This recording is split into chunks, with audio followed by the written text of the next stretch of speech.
Dex save. You hear me? 16. No, I didn't. 16. Okay, sorry. Sorry, that was my fault. No, you're okay. One passed, one failed. This one failed. Oh, wow. That one failed. The big bad is going to do it. What does he get? What does he get? What does he get? Huh. Not that good. Becca's so happy. Nat 1. Hell yeah! We take those. He's like, shucks. That don't feel good. That don't feel good, don't it? Don't you dare. Okay. You can't do it. You haven't redone it. He can do whatever he wants, technically. Just get 3 per day. Yeah, but can you do it in the same turn? Yeah, you can.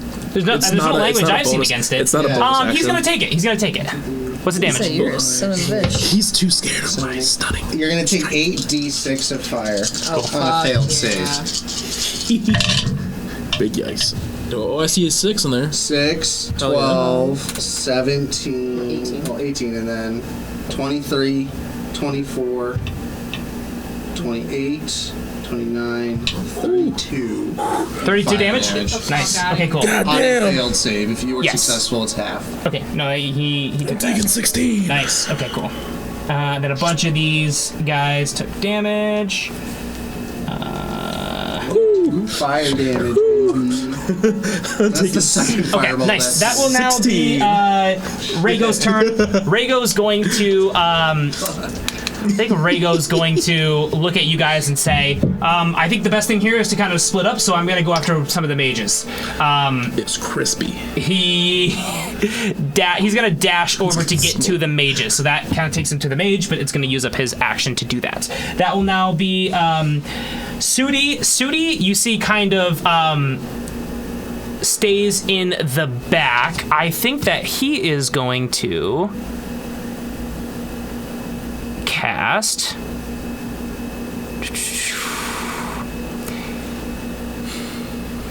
He's going to cast Sunbeam on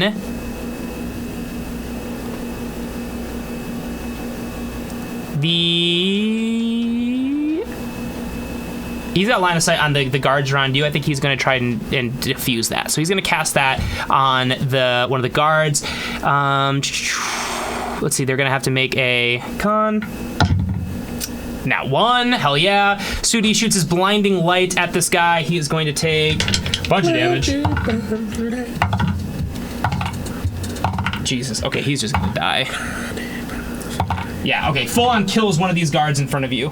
Baby. There's Three guards left. spears. 3 guards left, 3 archers left. 8 mages, 1 archmage. Exactly, yeah. Got it. Cool, so that will now be the dwarves. The dwarves are going to run up and, I'm actually going to say Eric is... I'm going to make an intelligence roll for Eric. He is smart. It's not bad. He is going to kind of grip his hammer tightly, and he just says, all I want to fucking do is hit this guy, but that's not the smartest thing to do right now. He's going to run over to a mage and take a swing at him. He's definitely close enough. Nat 20. Fuck yeah. He's going to do some fucking damage. Boy. Oops, that's the wrong thing. Damn to roll. should fight for him. Nice. He fought with us. That will be some good damage. He is going to take one of the mages down pretty fucking hard. This mage is on death's door. They're unfortunately not that strong. Cool. That will now be the rest of them. You see the other intelligence roll for them. You see the other ones back off. You see, give me an insight check on Tim and Willie. I got a nat 20. Whew, Madras, I felt good with that 16. You notice, you see that, and it's almost like you kind of remember this, but like when you were, you remember that they got up early, but like they got full rest or whatever, but they got up a little bit early, and they were kind of like chatting before everyone else quite got up, like minutes before everyone else got up. You see them back away from Eric and like the main fight, and kind of back up more toward you guys. With a nat 20, you know that they understand that maybe one of the best things that they could do in this fight is be a shield. That will be The Archmage. It's my turn. Do I notice this too? With a 16? I mean, it's better than a 16. You said, what was it? It was Insight? Yes. It's a 23. Oh, shit, yeah, I'll say you notice the same thing, yes. I look at him and I say, you're not being a meat shield right now. You see Tim just goes, I don't know what you're talking about. Let's focus on the fight. Focus up. Let's fight. Gotta focus up. We're gonna fight them. Archmage is not super happy with either of you two.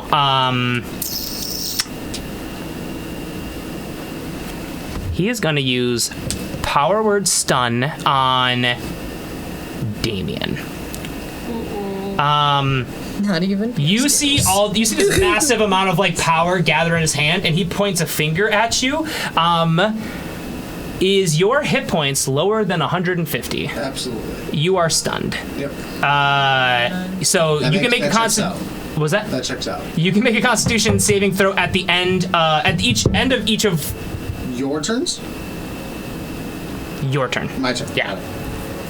Okay, so you'll at least lose this next turn, but maybe that'll be it. That will be everything for him. That will now be the layer action. I will say he is going to look over at. Can't do it with Seabog. Seabog's too close. He's going to point at the ceiling above where Celeste is, and he is going to break a part of the ceiling, and it falls down to you. Make a dexterity saving throw. Okay. Ooh, that's pretty good. And Celeste, you're going to be next after this, by the way. 21. 21, you're able to dive out of the way. You're totally fine. Fucker. Able to avoid it completely. That is your turn now, and Seabog, you're on deck. Yes. Archers, are they near each other? There is one on the right side, and a dead body, and then there's two on the left side, and they're both in balconies next to each other. Cool. I'm casting Crown of Madness on one of the archers that's near the other one. Okay, the two on the left. Yeah. Okay. What's the language for that? It must succeed on a wisdom saving throw or become charmed by you for the duration. 120 feet. That's a nat one. I've rolled so many nat ones. Sweet. Yeah. Okay. Nice. While the target is charmed in this way, a twisted crown of jagged thorns, blah, blah, blah, must use its action before moving on each of its turns to make a melee attack against another creature that I mentally choose. Cool. So what do you do? That's on their turns? Yep. Okay. Anything else on your turn?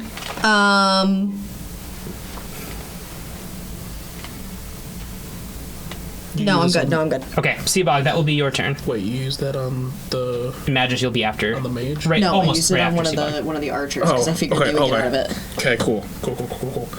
Cool, Seabog, what's it gonna be? Going back for the mage. First hit is gonna be, that was 12. We did this last time. Why are you puppy 17. guarding me? 17. You puppy guarding me. Just hits. Okay, second one is not going to hit, and this is going to be the punch. That's really important. Not going to hit. Okay, so I can't do that. He's going to take 5, 10 damage. 10 damage? Yeah. Cool, okay. I got nothing. Punch him. Staggers back minorly, still very much okay. But still decent chunk of damage. Anything else? Nah, I got nothing else. Alright, Spear Dwarves are going to make attacks on you, Seabog. 17 to hit, misses. 17 again, misses. And then a 6. Those all miss. You see, they all make these attacks. They don't land at all. They keep hitting your shield. And you see the Archmage says, "Go fight someone else." And they all start to, I'm going to say they run directly backward. I'm going to Get an opportunity attack. opportunity attack on him. If I can hit them, they can't move. On one of them, right? Yeah, I can only go for one. Ah, fucking damn it. 11. That does not hit. Yeah, you see, they just skirt by as they run back. I'm going to say they run toward each of you in the back. So one over Pale Scales, one toward the boulder where Magus is behind, and then one to you, Celeste. That will now be Magus's turn. I'm going to go for the other archer next to the guy I just killed. Cool. Okay.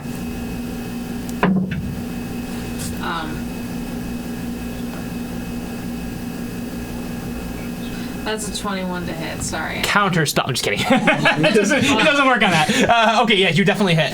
Okay. Okay, it's a 7. Okay, he looks pretty hurt, but not dead. Okay, that will now be Pale Scales. Your turn. I cast.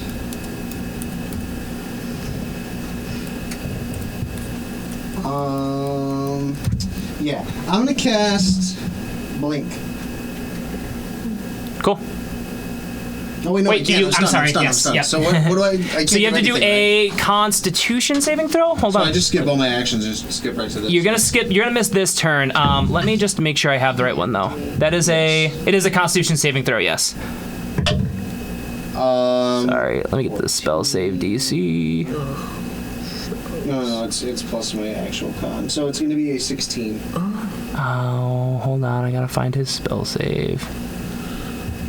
Oh, what? What the fuck is My his spell? saving throw is a +5 for Constitution. You might have a you might be Proficient. proficient in it. Yeah, Yeah. you might be proficient in it. Oh, so yeah, then that's gonna be a 19 actually. 19? Yeah. That does not break free. Ooh. Are you Very close. Damn. Damn. Yeah, this guy's pretty strong. Do I still keep the Bardic Inspiration? How long does that last? No, it's only one time. Got it. There is a thing that you could have. Have you used it yet? He just did. used it for that. Oh, okay, Jesus. Okay, that will now be How long does that last? Or is that indefinite? it's Until you- indefinite. Okay. Yeah. That will be very super powerful spell, 8th level spell. That will be Rhaego's turn. Rhaego is going to come up, make an attack on one of the mages. That is a 12 to hit. Does hit the mage. Mages have nothing. And he is going to do The archers haven't gone there, have they? not a lot of damage. You see, he hurts one of the mages quite a lot, and he's kind of keep making swings on him. But that, oh, I'm sorry, he actually does get another hit. That is also going to hit, and that kills him. So he kills one of the mages. Mages are down to just 7. You guys see in the background Moradin struggling. Hextor is like pushing him down in. He's almost touching this black liquid as he as the forge kind of like pulsates energy throughout the room. That will now be. Sorry, that is Sudi. Sudi is going to. Really interesting. What should he do here? I think he is going to try and help Pale Scales if he can. I just don't know if he actually can. Light little smack. Usually for stun. Smackety I don't know what kind of fancy stun you got going on, but Smackety smack. Don't talk back. yeah.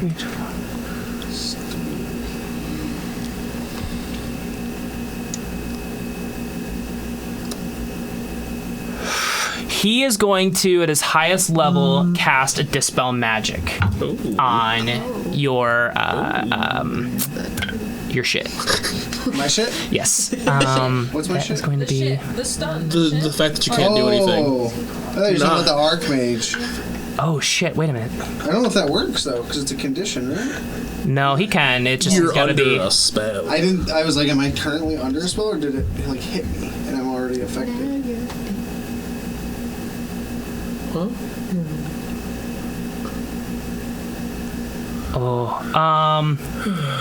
He's gonna try. I think he should be able to actually. Actually, never mind. No, do what he's doing. When you cast a spell using a spell slot of 4th level or higher, you automatically end the effects of a spell on that target if the spell's level is equal to or less than the level of the spell slot you used.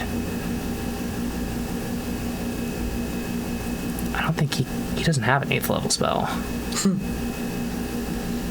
What do you mean, Sudi's not like level 20? Jesus, Sudi's not level dude. 20? No, he's not level. No, he's not level 20. Believe it or not. You see how slow he transforms into a fucking owl? Okay. He's not going to do that. Instead, he is going to just cast a. There's one spell that can remove it. It's Power Word Heal. It's 9th level. He does have that. Son of a bitch. Doesn't have an 8th level spell, but has 9th level power. Is anyone wounded right now? He yells. Hey, bro, is anyone wounded? A lot? We're looking at about I haven't gotten hit. 58 or 41 out of 58. All right. Feels like it's not that bad yet. No, not really, but I mean, most damage is dealt by our own team. Great point. I encouraged it.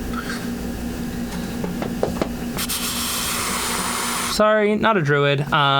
This is going to be tough.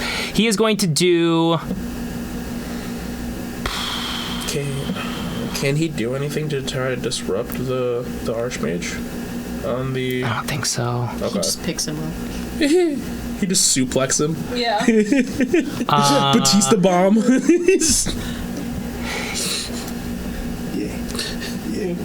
Yeah. We can't. That's pretty good. He is going to. I think. Oh, he is going to cast. He's going to run up to you, Pale Scales, and he's going to cast Guidance on you.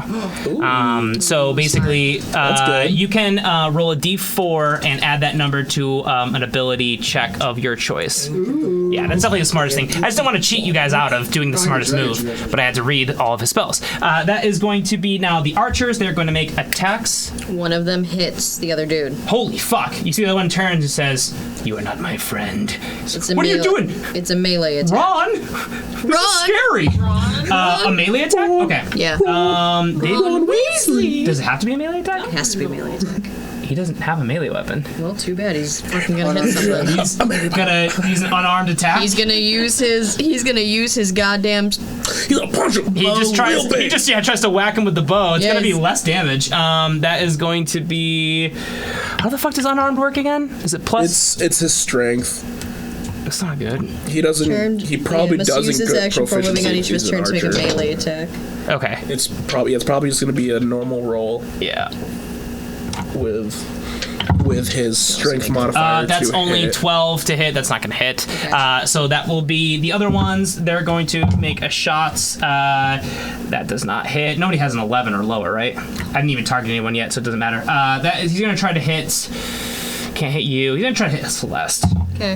That is only a 10 to hit. I'm pretty sure that misses. And then the last one is going to try to hit Madras, I think. Because I think he can hit you because you line set on him. That's only an 11 to hit. That does not hit. The other one now can make a wisdom saving throw to try to get out of Crown of Madness. That's an 8. I rolled like 4 8s in a row. He's still. That's super cool. He's still in Solid. madness. Ron, snap out of it. Damn. Ron, this is real scary. Cool. That is now going to be. You see, Tim, Willie hold their actions. And then Eric is going to make swings on another mage. That is definitely going to hit. Oops, that's not the right thing to roll. That is going to be damage. It takes out another mage. So now down to 6 mages. Cool. That is now going to be back up to the Archmage. He is going to look around.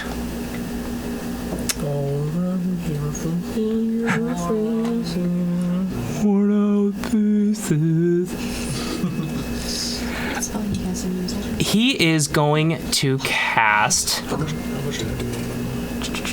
We still got 5 minutes. I can't see it, so. No, I got you. Jesus. Yikes. You see, he looks over.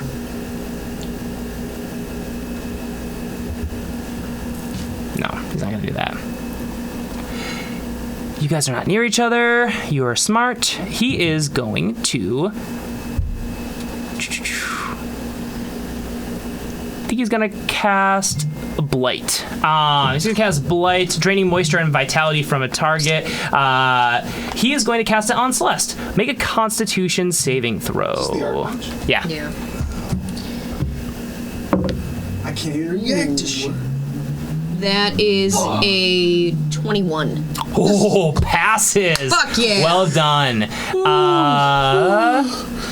Get fucked. I'm water, bitch. You are going to take. Demoisturizing you would have been really bad. I know. It would have been real bad. You would have been dead. Stop killing my You are going to characters, take 15 necrotic damage. Fuck off. On a passing save. That's going to be the lair action. He is going to try and send a boulder down on. You already made an opportunity attack. Yeah, I did. He's gonna move out of your way, and then he's going to send a rock. Oh, that's a big yikes. How far away did That's you not a move? roll. Sorry, you need to make a dexterity saving. Yes, I do, don't I? And that is going to be Celeste. You're going to be up next. Okay. 10.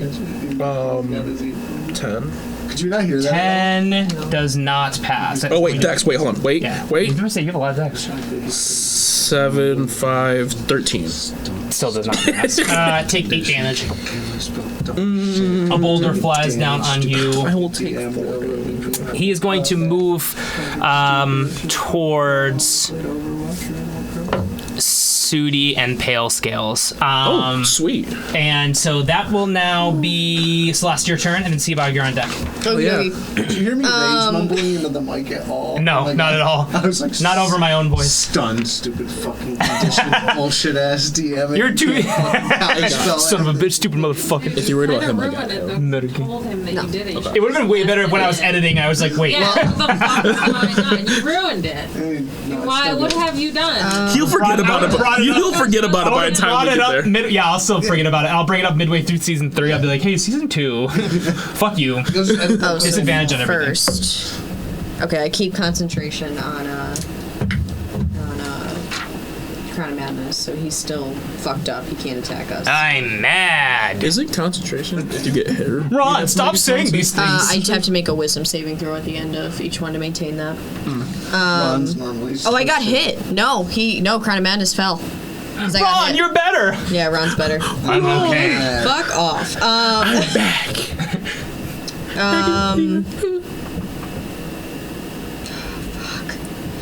Is there anything I can do to distract this Hextor dude? Is there anything I can... Hextor? Yeah. You can try. There's a big old force field in the way, though. Hey, phony.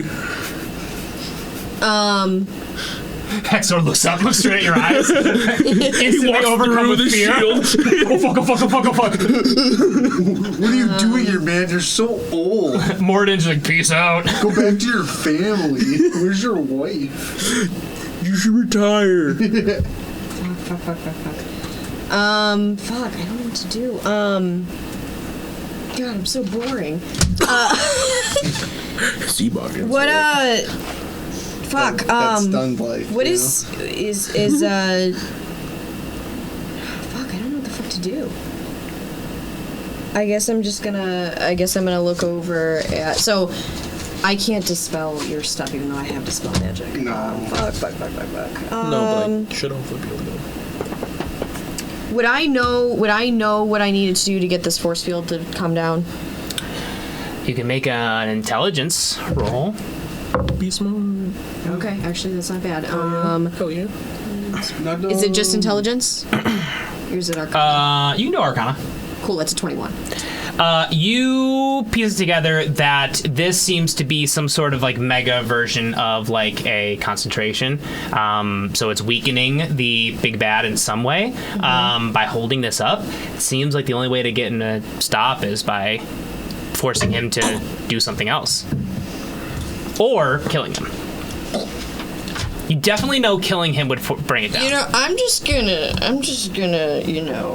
try and be smart and cast Tasha's hideous laughter on him. On him? Do it. I'm gonna fucking try, man. What? Okay, what does he have to do? What can I save? He's gotta make Classic move. Hell yeah. he's gotta make a There's nothing funny about this wisdom situation. saving throw. He's probably gonna pass because he's probably got like a plus. Or killing him. You definitely know killing him would bring it down. You know, I'm just gonna try and be smart and cast Tasha's hideous laughter on him. On him? Do it. I'm gonna fucking try, man. What? Okay, what does he have to do? What can I save? He's gotta make Classic move. Hell yeah. He's gonna make a There's nothing funny about this wisdom situation. saving throw. He's probably gonna pass because he's probably got like a plus 20. Let's see. In wisdom. But God, I hope he rolls Nat that 20. Damn it! If it makes you feel better, he only has a +9 to wisdom. God damn it! He's real strong. That's so helpful. Get fucked, wow. Cole. You know what? Bonus action. No, I'm kidding. Can't be that wise. Okay, I'm gonna look over Seabog, you're up at. next. Got him. I I'm got gonna it. look over at Seabog and I'm gonna blow a note at him and give him plus D. It's just the beginning of the do you make two Titanic notes at theme once? song. It's the Titanic theme song. It just goes. Channeling. Amazing. Fuck. Cool. So that will be Seabog. Your turn. All right, I'm gonna move Magus, you're over. coming up. I'm gonna move over to the big old pile up we got going on, which has the Archmage and Pale Scales are next to each other, correct? Like you said. 30 Yes. feet away. Bam. No, he moved up. Oh. Yeah, Right he in moved. front of you. Yeah, he moved to you, which And was Sudi's right next to him. super perfect for me. I'm gonna make my No, it's first. not. I'm gonna make my first 2 attacks I'm really on strong. him This is a smart with move. the staff. The first one You can is try. going to hit. The second attack is so close to a nat 20, but it's still gonna hit. So I'm gonna We'll roll. see. I'm gonna roll those real quick. Cool. Do some damage. 7, 8, 11. He's gonna take 21 from those 2 attacks, Solid. and then That hurts. my third attack. I want to make sure that I can do this right. I definitely am going to do that. I just want to make sure I can hopefully do a little more damage. This bullshit. We'll get through it. We'll get through it. Why don't you stab me with your knife? I don't. I bet that would really hurt me. I don't have a knife. I don't have a knife. Do it. I don't have a knife. What are you, coward? No, I just don't have a knife. I'm not talking to you. Oh.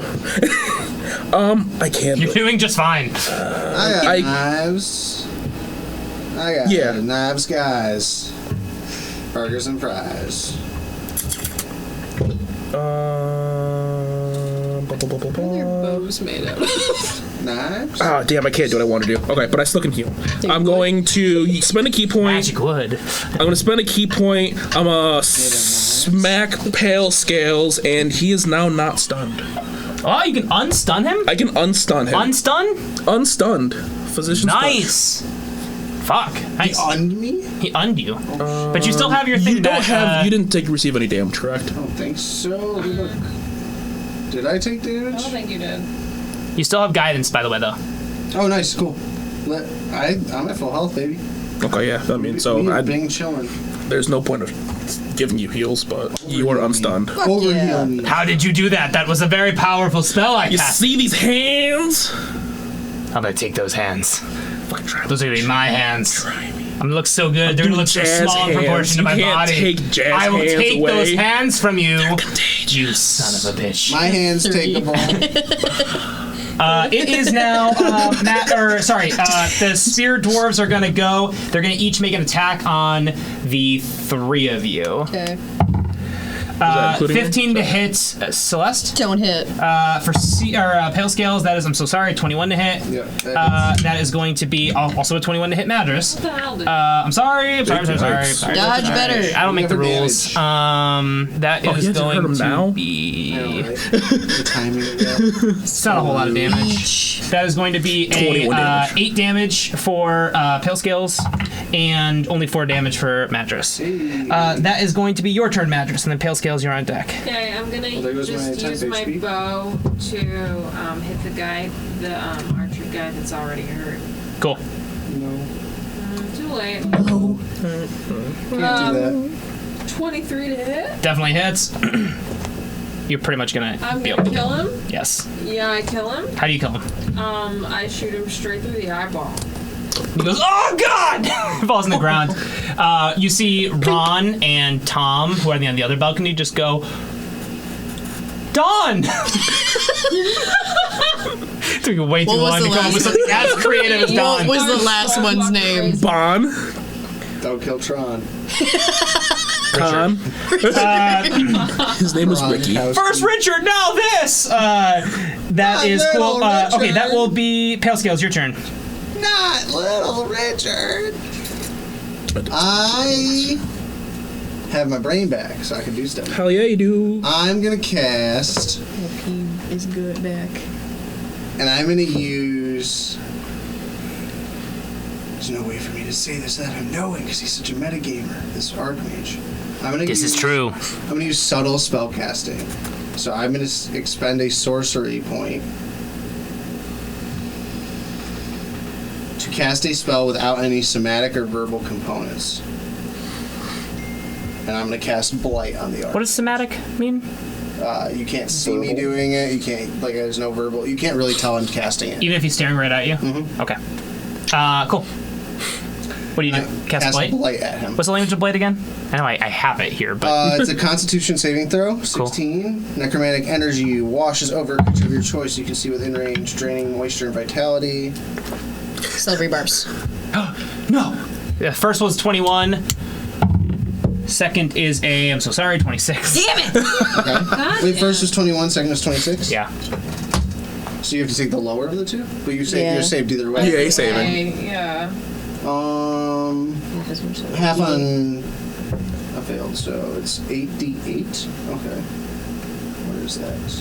I got one here. There's one. 1, 2, I got 2. 3, 4, 5, 6, Oh, wait. I have one more. 7. Okay, there's an 8. Is that an 8 as well? No, it's a What's 4. it? Sadly, It's it's a 12. Oh, okay. 16. 22. 26, Yep, 30, 26. 31, and One then I gotta more. roll one more. 36, so it's gonna be 18 damage. Nice. Necrotic. Nice.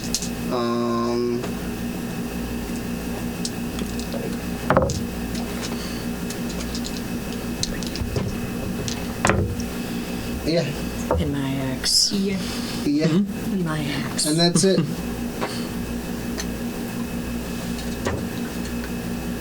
You're not a plant creature. Plant. No, it's Does me. he look like one? No. And he smells like That's 1, it. 2.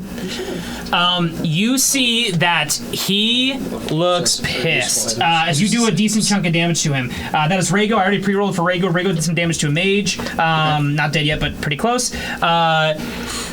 Sudi is going to... Let's see... Sudi is up. He is going to do...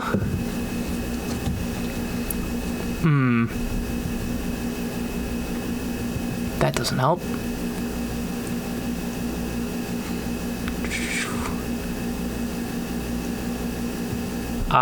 He's also gonna cast Blight. He's like, I like that idea. Let's fucking do it, brah.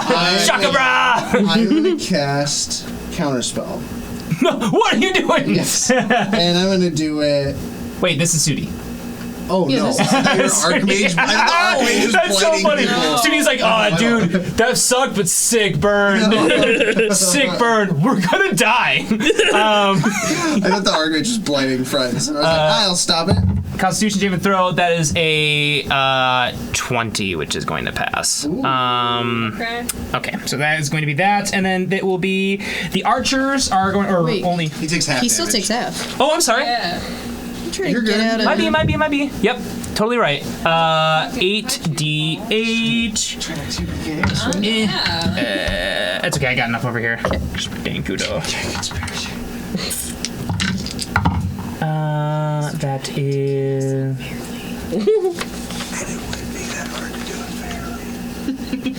Jesus. It takes half though. It's still gonna take 32 damage. Shit. Quite well. Oh, I still get damage. Wow, You rolled Sudi. great. Yeah, it was a great roll for Sudi. I'm finally doing something, bruh. Holy shit. Let's go, Sudi. That is going to be Eric is going to make swings on, or sorry, the archers need to go. Only two of them left. they're going to make attacks both on Celeste. Okay. Stop fucking with us. That is going to be an 18 to hit, That one of hits. them, and then an 11 with one. That is only 5 damage there, though. Okay. That is now going to be Eric's going to make an attack on a mage. Leave Morden alone!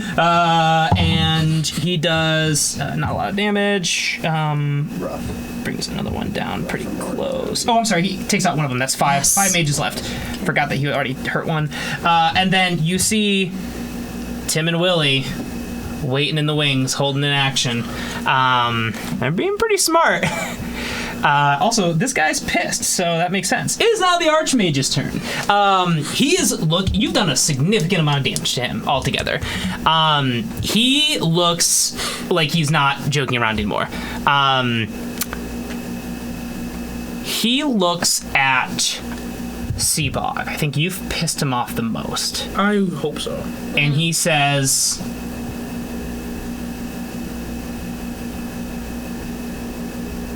even or odd.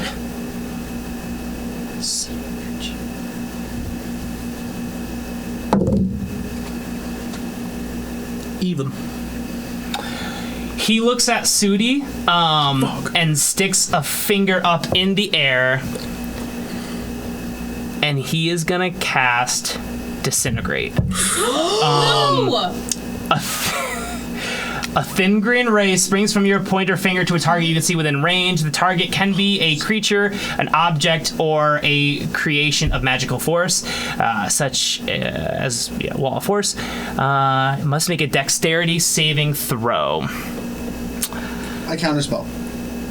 Do you want to do that before or after his dex save? I want to do it right now. Wait, I couldn't do it after. I don't. No, you're right. You're probably I right. don't Yes, think you can. that's I'm like, correct. That it's is gotta be. correct. Good call. Thanks for keeping me honest. Nice. Okay. The question on everyone's mind is, what level do you cast this at? So, I am going to very confidently and openly tell everyone here at the table that Wait. I'm casting Wait. at a 3rd level with subtle spells, so that it is non-reactable and it cannot be counterspelled. You still have to. You still have to roll for it, though.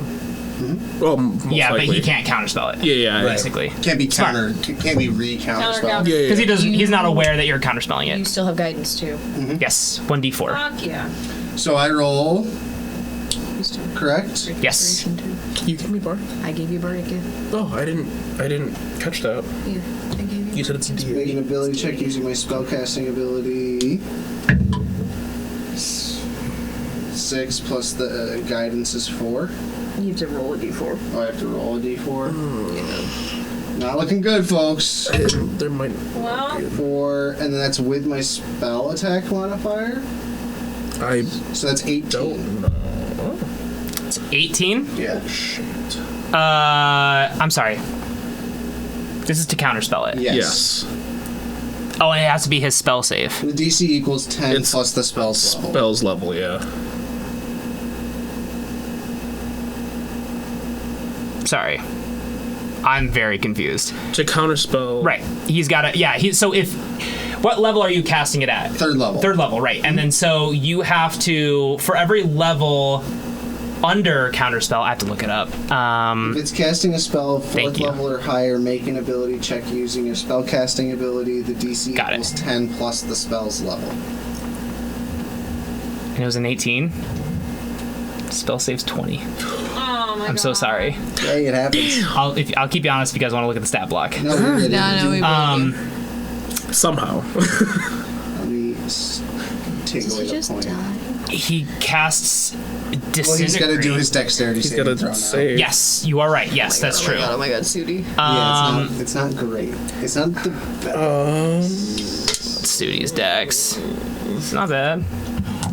Is he moving away from me? He's a druid, dex isn't that bad. Is it a nat 1? Hold on, I gotta see what the thing is. It's a 17. I gotta see what the. It's not bad. But I don't know if it's this or if it's just against his spell. I think it's just against his spell. Yep. You see his finger glows green as he's about to cast Disintegrate. Both Tim and Willie are going to make I knew it. a dexterity saving throw to try and block it.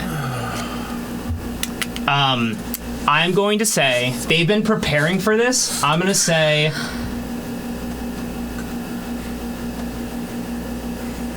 they don't have good dex. I'm going to say it's a 13. First one. Willie. Start with Willie. That is a 6. Tim, our boy. My boy. The big bad. That is only a 9. They both dive, just miss it. Disintegrate casts on Sudi. 10d6 plus 40 force damage. He has a lot of HP. Okay.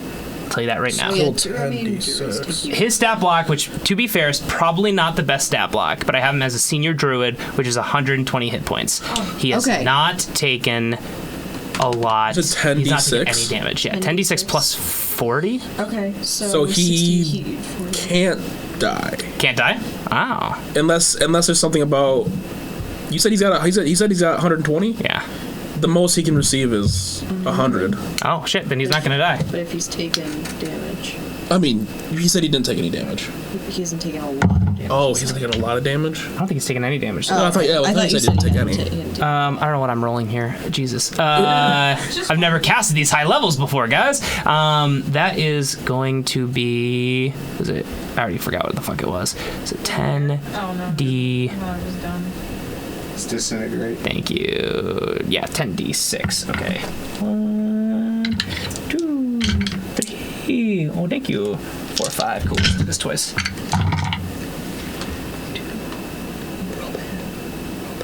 12, 17.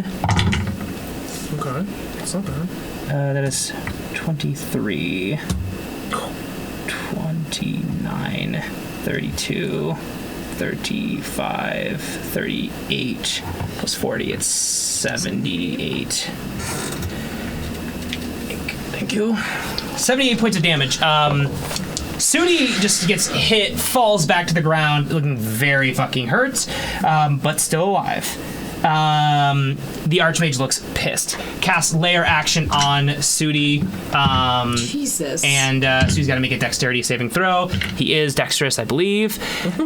And that is going to be 19. He jumps out of the way. Kind of gets in there. He goes, fuck, bros, this is fucking crazy. Yeah, bro. I'm so How dehydrated. far is That he? will now be Celeste and then Seabog. How far is he? Who? Sudi. From you. Sudi? Yeah. I'm gonna say like dove like 10 feet out of the way of the Archmage.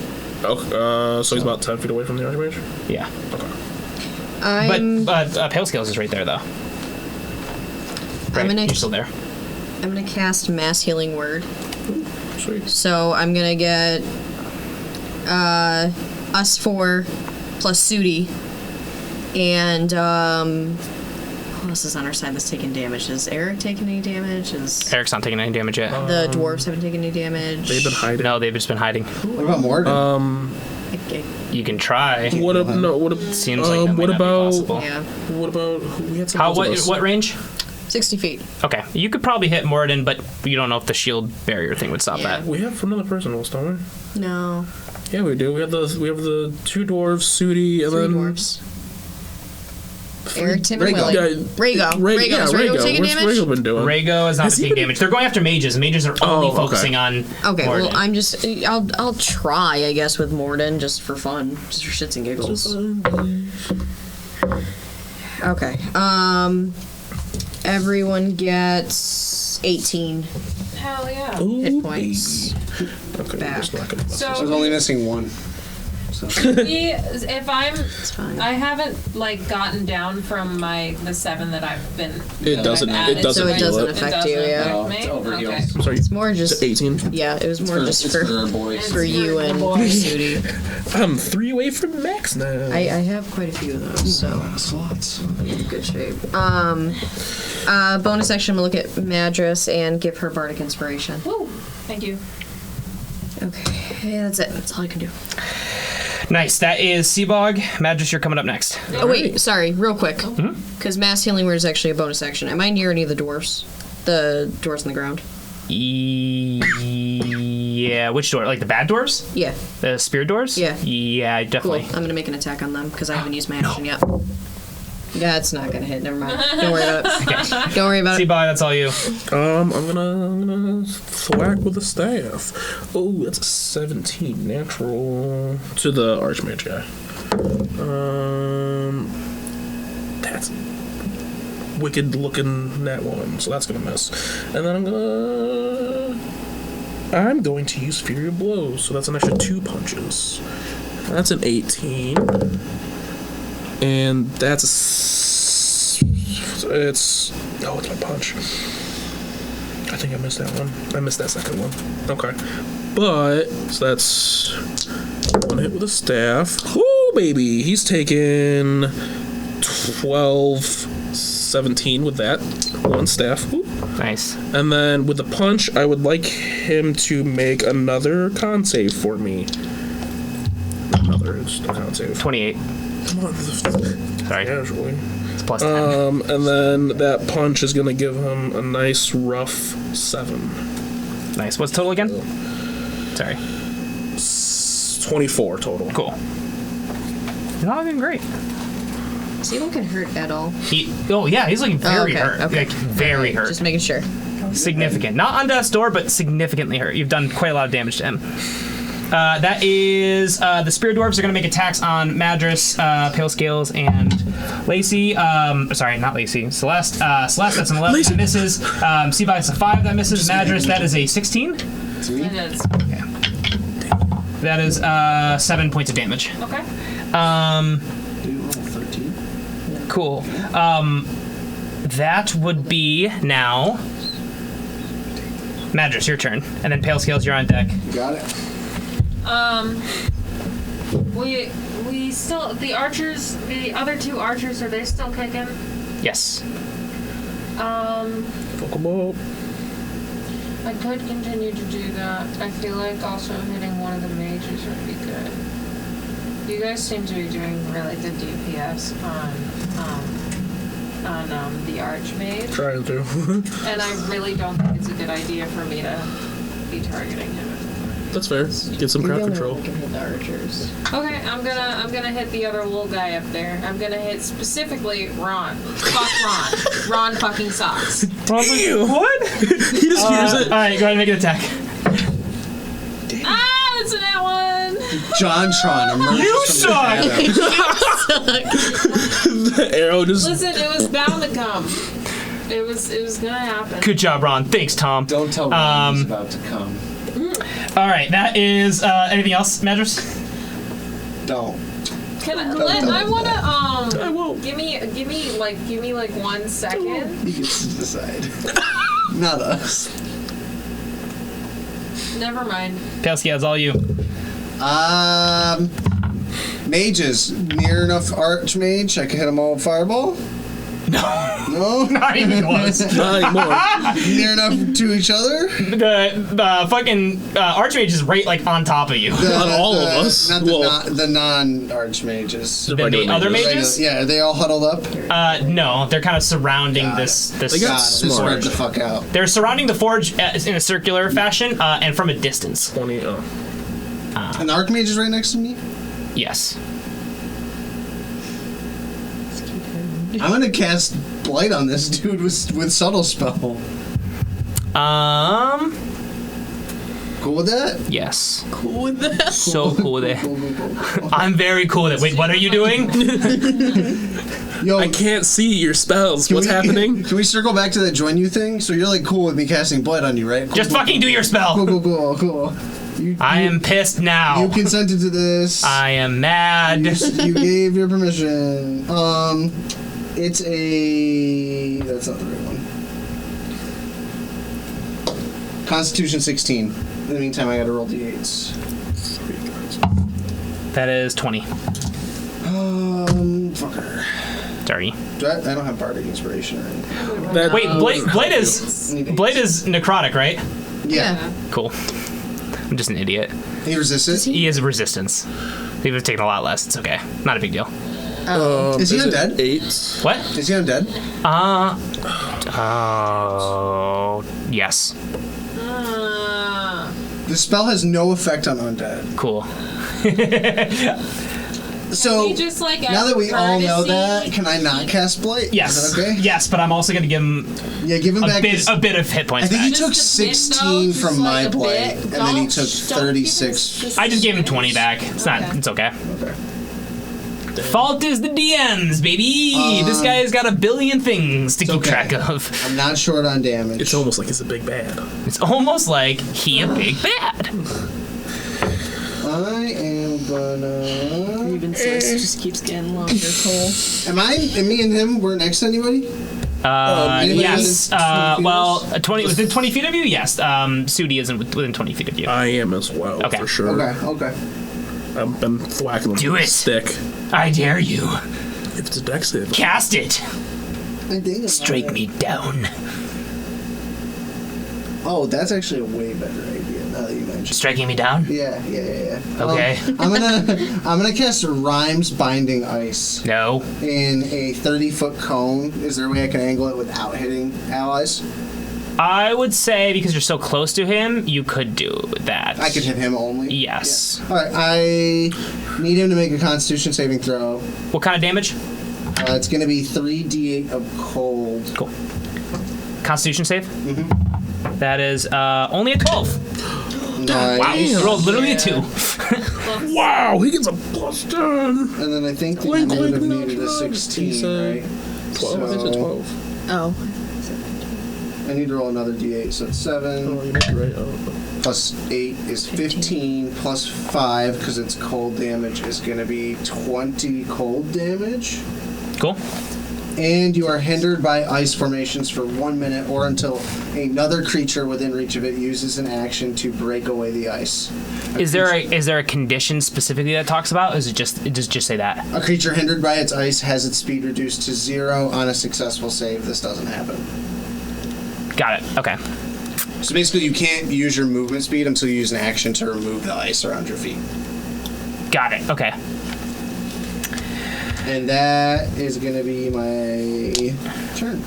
Cool. Rhaego already made an attack. He killed a mage. There are only 4 mages left. Hell yeah. You see that like Moradin is like starting to like touch the abyss. It doesn't seem like he is like anything has quite happened yet, but it seems like there are very few rounds left. Where the hell is Those hit Bjorn? points didn't There- do Where the hell is anything for Bjorn? him. Bjorn rolled a high number for how many turns it would take to get there. Those hit points didn't do nothing.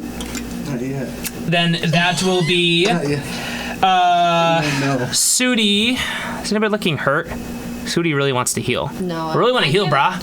I would say I'm sorry, man. I I'm just like- healed. I'm a little hurt. I'm missing You hurt? 3. a little. I'm missing I'm full. 3. I'm sorry, man. I just healed some people. I think we're all full, pretty much. You took my thunder. I'm sorry. Can you give 10? Who invited her? I'm just kidding. Hey, I'm just kidding. I don't mean that. He's gonna cast. Oh fuck. That's not what I thought it was. I don't know how to play druids. Apparently, he you. is going to cast. Give me Sudi. Okay. He doesn't have a whole lot. He's gonna do cure wounds on you, Madras.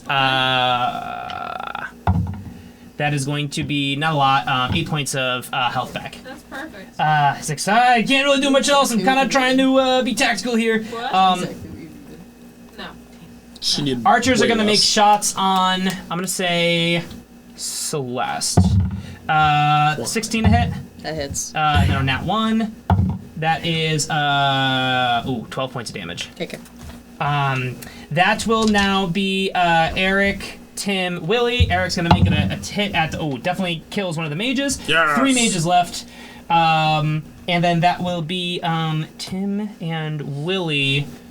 They're going to hold their actions. They've seen what he can do. That is going to be up to the Archmage. You see the Archmage looks at you all and says, "Well, I admit I underestimated you, but I will not do that anymore." You see that the shield around Moradin and Hextor fades. It looks as if not healed, but more magical power kind of comes back to this this Archmage. He's self-buffing. He takes, this isn't even my final form. No. His hair turns golden and really long as he becomes Super Saiyan. He looks over. He classed in the same. He couldn't say it. Multi-class. God damn it, mid-fight forbidden- too. One class of Saiyan. The One forbidden level. class. Okay. You didn't see that coming. You know what I'm saying? Disgusting. Ooh! Knee slap right there. Disgusting. How to get that shit on So that's camera. been our show. We are now Don't canceled. tune in again. Don't tune in. We are now canceled. Yeah, Yeah, cancel that's culture. it. Ourselves. Can you cancel us for cringe? He is going to look at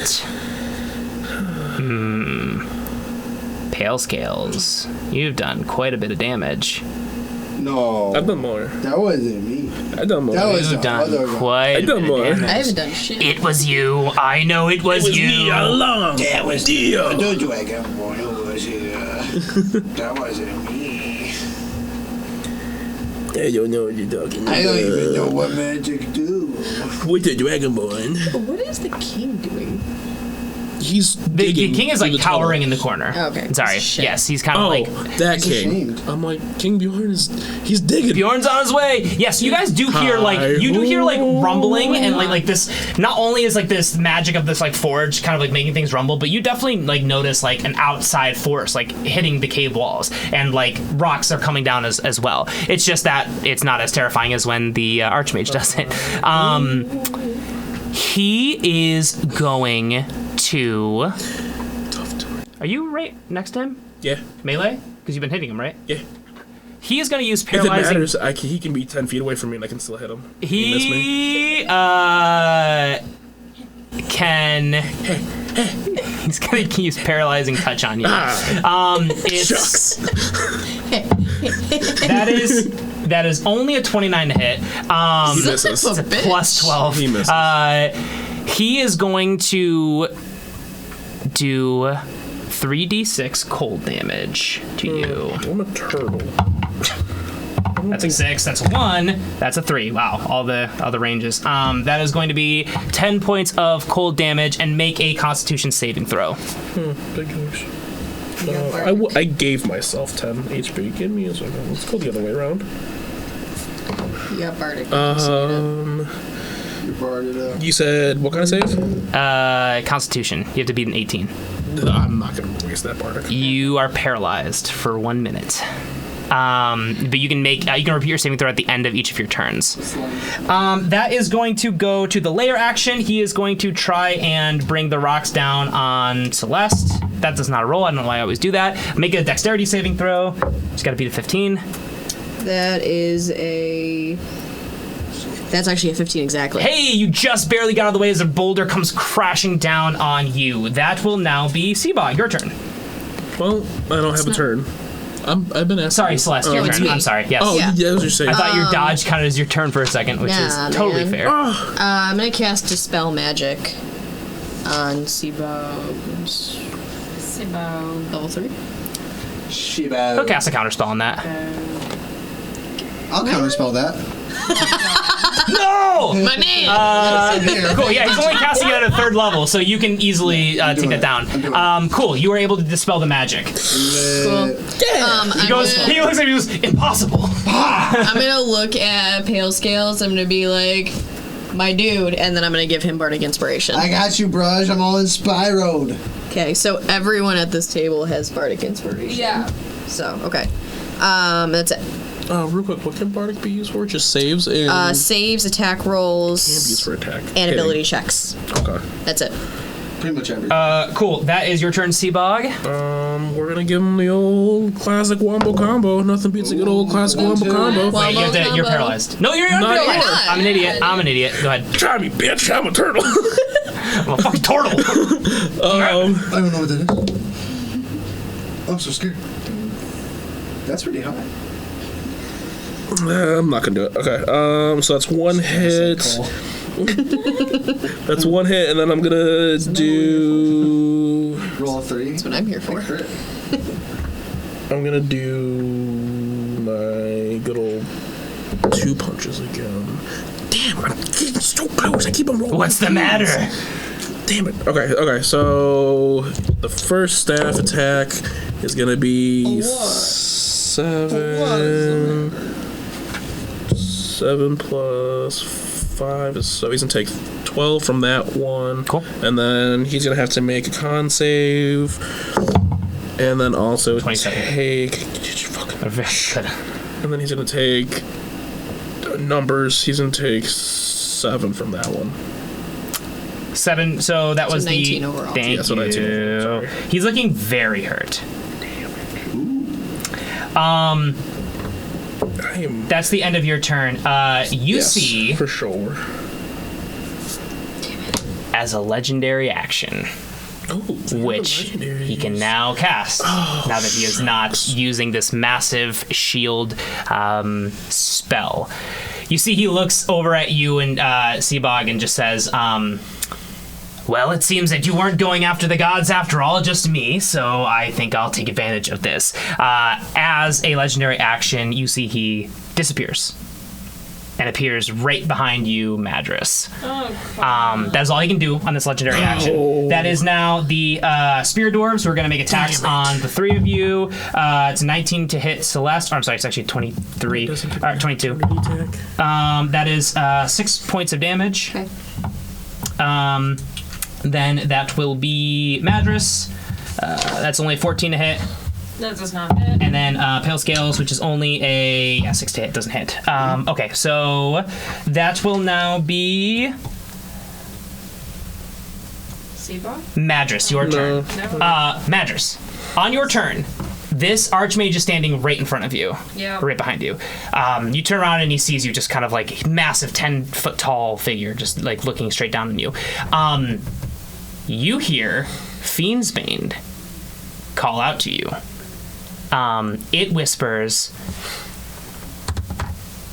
kill the Lich with the sword. It's the only way to kill him fully, is with a holy weapon. Necrotic resistant community. Give me a give me an insight. 13. It does make sense that a weapon of this power, one of 3 weapons from Cyric, or items from Cyric, would be something powerful enough to kill something that has regenerative capabilities. Remind me, I have a question about the sword after this. Okay. I'm gonna try to use it. Cool. I'm gonna After the session. okay, that's only a 13 to hit though, so. Madras, Yeah. you pull out your sword, swing at him. You see the Archmage, this Lich, doesn't flinch. As you are right about to make contact, he grabs the sword, holds it by the blade. As this happens, the sword suddenly feels wrong in your hands. This feels like something evil. You watch the elvish writing on the sword turn from Fiendsbane, rearrange into Friendsbane. You see he grabs the sword, pulls it from your hand as if the sword willingly goes, and he holds it. He looks at you and says, do you think this weapon would just find you on its own accord? That it wasn't placed here? That it wasn't the very thing I used to spy on you this entire time? That's how I do my name. As that happens, you suddenly come to the realization that this sword has been planted. And everyone can hear this. Everyone give me an Arcana or an Insight, honestly. It'd be a pretty low roll. as he's pretty much saying it. 11. 26. Seabog, you immediately know that this sword scrying must be casted on this sword. And immediately you know that he has been using it to follow your movements, keep tabs on you. Start to explain why he knows all of your names so well. Yeah, I'm like, that's my name. He takes the sword, and you see on his, this counts as a legendary action after your turn. If your turn's over, or you want to do anything else with your bonus action. Can I disengage? Yeah, you definitely can I'm disengage. gonna disengage. Cool. You disengage and kind of back up from him. He doesn't move. He just holds the sword in his hand. As not a layer action, as a legendary action, you see the sword disappears from his hand, and suddenly the gauntlet held by Hextor wields it. You see Hextor takes the sword, puts it to Moradin's neck, and cuts down. Moradin goes ragdoll, falls into the forge, and you see Hextor himself go into the forge as well. The entire room shakes massively. It feels like an earthquake is happening in here as this forge kind of like just shoots out like beams of energy. This is not happening instantaneously. In the heat of battle, this is something that is taking like a second, essentially. I won't tell you, metagaming, exactly how long it will take, but there is a chain reaction happening. How far away is it? It is, like, where were you? You were where the Lich was? Yeah. It's probably like 60 feet from... No, 30 feet from you. It's probably about 30 feet from you. Because he was only 30 feet away. That is Pale Scale's turn.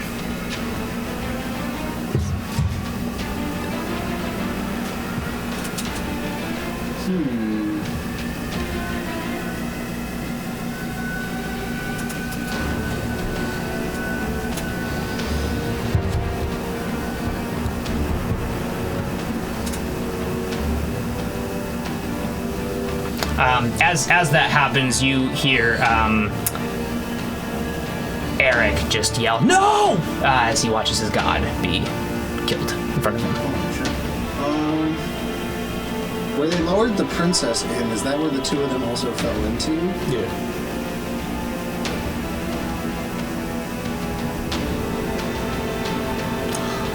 How do you feel about it?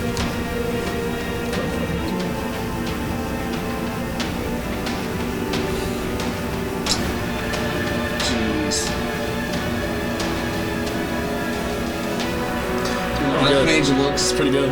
The Archmage looks bad. Like, He's very hurt, yes. Very hurt. should I swing on the mage? Do it. No, not the attack. You know what we're talking about? Yeah, I think so. How close am I to the pool? To the You're about forge? 30 feet. You're 30 feet.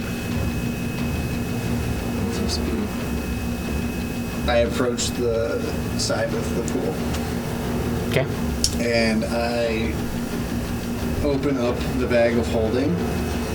Okay. And I reach in with both my arms.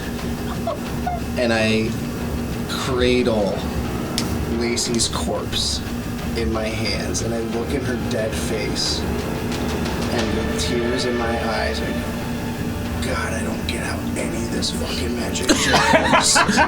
But this seems like it might work. So please, Lacey, come home.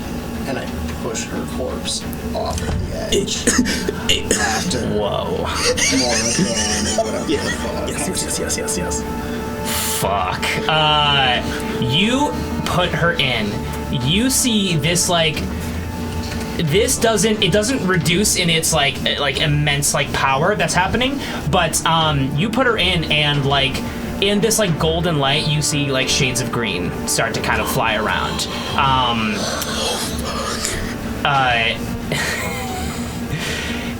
This starts to shake this mountain even more.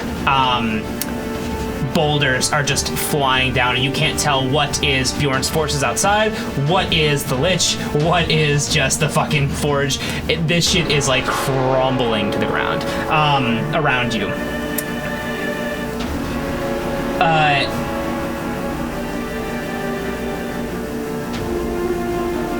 It is still like the chain reaction is still happening. Again, not instantaneous. And you see Rhaego just looks over at you, Pale Scales, and just like not sure what the fuck to like make of this. Not sure if that's good, not sure if that's bad. It's just crazy fucking shit is happening. You see these mages around just start running for the hills as like their job is essentially over, and they know that they're of no help to you. Wow, that's crazy. That is going to be. That is Rhaego's turn. I'm going to say Rhaego is going to run up to you, and he is going to hold an action. Not sure what's going to happen, but like is seeing like this mountain kind of crumble around. That is Sudi. Sudi is going to run up to Celeste and do the same thing. Just kind of hold an action as like shit is kind of flying down. The archers run. And you see Eric, Tim, and Willie are trying to get their shit together. They kind of come back up and surround, get back around you guys. Archmage is just staring at the forge, and he says, "What have you done? You've ruined everything." He is going to... That's my specialty. He is going to put up a hand, and he is going to cast...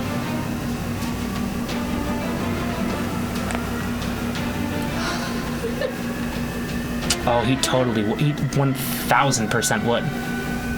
Dude. He looks at you, his expression's covered by his mask, but he is furious, wounded, and essentially thwarted completely. He sticks up his hand and he says, "We were going to save this for Bjorn, but it seems that all is lost for now. So why not?" And he's gonna cast Power Word Kill. His highest level. I am going to see if Sudi, I don't think he does. No, yeah, he's a druid. He does not have a counterspell. May I attempt a counterspell? 1000% yes. I'm gonna do that. That makes a lot of sense. Seabog counterspell. Roll me 2 nat 20s in a row. Dude, and he just blurts out of He's suddenly inspiration.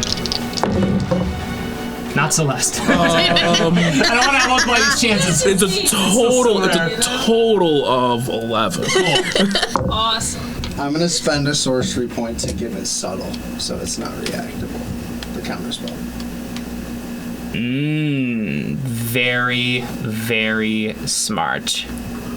What level are you casting counterspell at? I have to cast it at a 4th level. Okay. I don't think it makes it any better no matter what. Super smart. Still have Bardic Inspiration as well.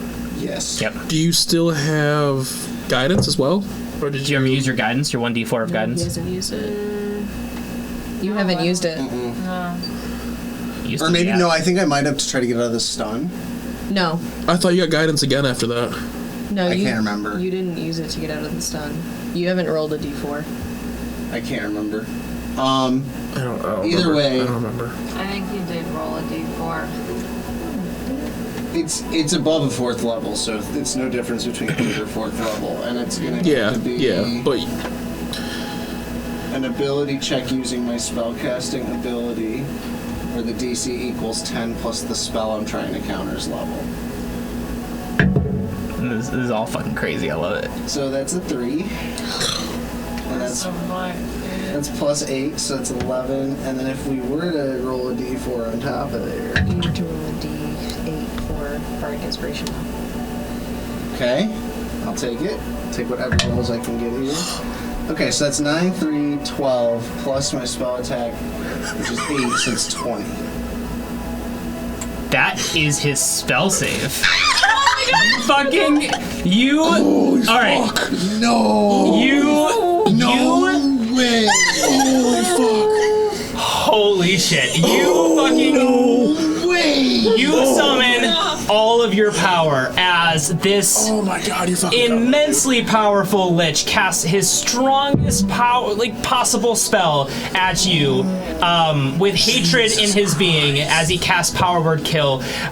You see this, you cast Subtle Spell, and you cast Counter Spell, putting all of your energy into it. You can feel your draconic blood boiling with power as it summons to the occasion and the moment where you need it most. You feel your gauntlet kind of help you channel this power in a way that you've never experienced before, and you're able to cast a counter spell that just barely, like Harry Potter versus Voldemort style, the beams are blasting and it causes a shockwave as this massive counterspell blocks this massively powerful attack, and you see this lich fall to the ground. That is, first of all, badass.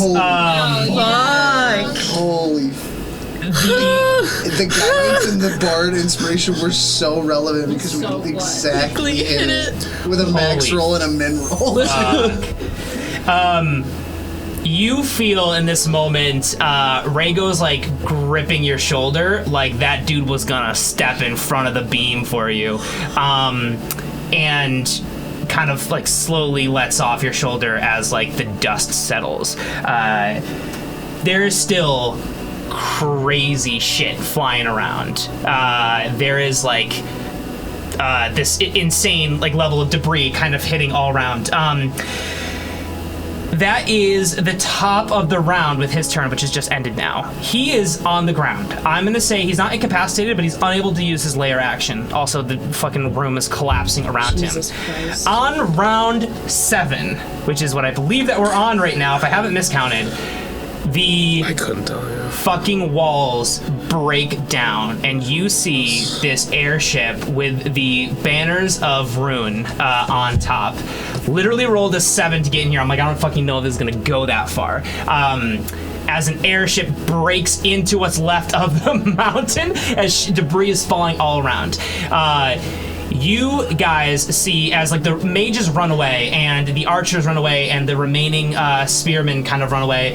They're just like lit up with arrows as like human archers are just fucking unloading. And you also notice wood elf archers, similar ones, or the same ones actually that you had seen in the Tiefling village, just fucking unloading on these guys and just turning them into Swiss cheese. As that happens, you see a middle-aged human man fucking leap off of this airship 50 feet above the ground, superhero pose, hand in the fist into the ground, right by the forge. And this very normal looking, strong but normal looking human just kind of stands in front of you. This like strong beard with a lot of gray in it, kind of like a lot like salt and pepper in his longer hair, and he has his helmet atop him as he's got this war garb on. He sticks out his hand, and you see this hammer kind of appear out of like midair. This thing looks insane. Give me a perception check or a religion check. 17. 22. Cool. Even with a 17, definitely with a 22. Bill skills. That's okay. You had a badass moment already. You guys can just feel like radiant power, godlike power emanating from this weapon. It feels like you're in the presence, like when Moradin appeared, like just when this hammer appeared, not when actually Bjorn appeared himself. This weapon appears. You see him instantly become stronger. He almost grows like a foot, and massive muscles appear around him. He looks at you all, sees the lich on the ground, and he says, this forge Moradin's been put in here. Hextor was here. we need to destroy this immediately. He is about to he picks up his hammer, is about to swing down on it. No, I stop him. Okay. What do you want to do to stop him? This godlike being swing down. You want to stand in front of it? You want to say something? I'm not gonna try to grapple this. Okay, I didn't know. I can't. I'm going to step in front of him and say you can't yet. He stops, like inches away from your Hammer's head. in my he face. says, "What is the meaning of this? This needs to be stopped immediately." We have a friend in there as well. He looks, and the king's daughter's also in here. He looks at you. He looks at the rest of the party, the lich on the ground. He says, "I'm sorry, my friend, but one life is not worth letting this god rule over this realm with tyranny."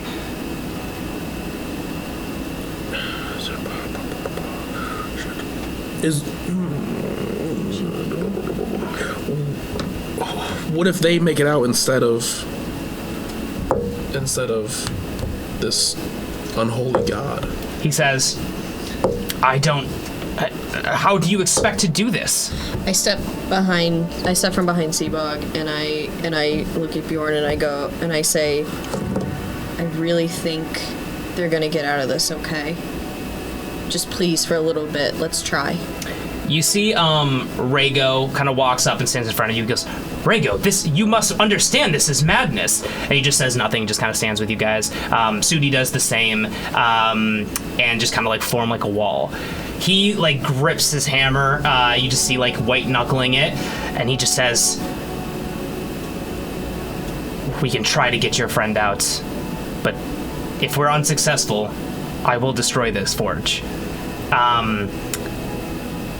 Go ahead, everyone.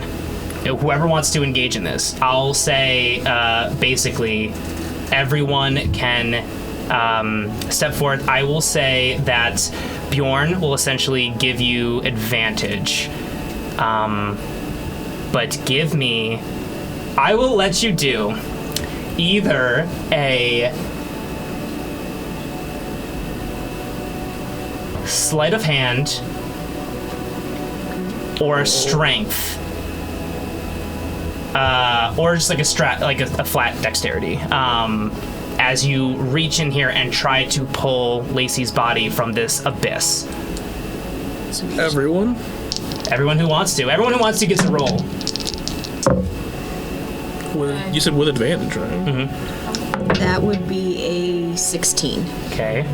Strength 13. or dexterity or sleight of hand. Yep. With advantage. 13. That's a 21. Not 20. Oh, yes! Yes! No advantage. Just rolled it. Holy shit. Fuck yes. I plunge my metal hand into the abyss. You plunge your hand into the abyss, and you feel almost in a very strange way, almost a kinship with this forge. It's almost as if somehow maybe the original thought of it, came from the same ideas that built this hand. You know that Artemis was not a part of building this forge, of course, but you know that they were originally working on it. And it seems like either the plans or the schematics or the ideas itself, there are some similarities between that and your actual gauntlet. You're able to stick your hand in there, and you just feel this burning sensation of just radiant energy, just sizzling through your hand. It feels like your hand is melting off, and almost as if it's an incredibly wise decision to use that gauntlet. As you make contact with a very small hand, you grab it, make a firm grip, and pull as hard as you can, and you pull Lacey from it completely. You find her body just completely normal, colored, no more gray. You pull Lacey's body from there. You see her hand, and it's hard to notice in all this light and all this chaos and power, but it looks to be it's no longer this decrepit gray look. It looks like her old hand. You pull her up, and Lacey, you emerge from this, and this is exactly what you see as soon as those spores came over you. You open your eyes, and you are being held by Pale Scales over this black abyss. Rocks are crumbling everywhere. The ground is shaking, and then this radiant energy is just blasting from below you. What do you say in this moment? Hi guys! You pull Lacey out and pull her away from the forge. You see Bjorn kind of like smiles like, all right, I stand corrected. He takes his hammer down and smashes it into this black abyss, and in that moment there is like a immense explosion. And you all get knocked back. You see Bjorn himself gets knocked back as this room is crumbling down upon you, but at the same time, you can see in the corner of your eyes as you guys all fly back, this cracks kind of appear all over the forge as radiant energy rings out. You almost hear the faint sound of some kind of, god screaming out no as it explodes, leaving just fragments of this forge all over, and you guys on the ground. You look over to the Lich. The Lich just kind of readies himself up and just disappears. As this happens, Lacey, you get your bearings. Everyone's fucking shell-shocked right now. These rocks are crumbling down. You see the dwarves are kind of getting up. Everyone's helping each other up, trying to make their way out of this mountain as holes appear in it because parts of it are crumbling around you. And Lacey, as all of you run, you feel so many emotions right now. You feel jubilation. You feel immense joy in being able to have seen your family. Pride in your friends for being able to do this. And you also feel an emptiness. And you feel in this moment no connection to Silofer whatsoever. And that's where we'll end our season! Yay!